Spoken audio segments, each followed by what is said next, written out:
Hi everyone, আজকে আমি তোমাদের সাথে শেয়ার করব আমি সারাদিন কী করি। ফার্স্টেই তো ঘুম থেকে উঠে আমি ফ্রেশ হই, থাইরয়েডের মেডিসিন নিলাম, তারপর ব্রেকফাস্ট করে একটুখানি বসে ফোন দেখছিলাম।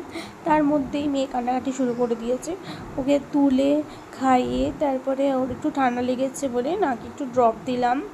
তারপরে ওকে তেল মাখানোর জন্য জামাটা চেঞ্জ করে তেল মাখালাম। তেল মাখতেও ভীষণ পছন্দ করেও।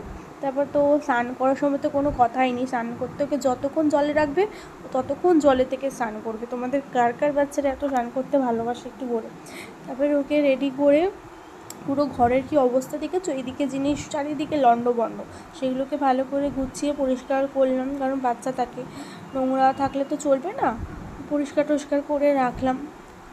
তারপরে ওর আর আমার সেই জামা কাপড়গুলোকে মেলতে গেছি, মেলেছি জাস্ট অমনি বৃষ্টি চলে এসেছে, সব ভিজে গেছে। তারপরে আবার তুলে আনলাম, আমি স্নান টান করে নিলাম। ব্যাস এইটুকুই আজকের মতন। তোমাদের কার কার এই ভিডিওটা ভালো লেগেছে অবশ্যই জানিও, তাহলে আমি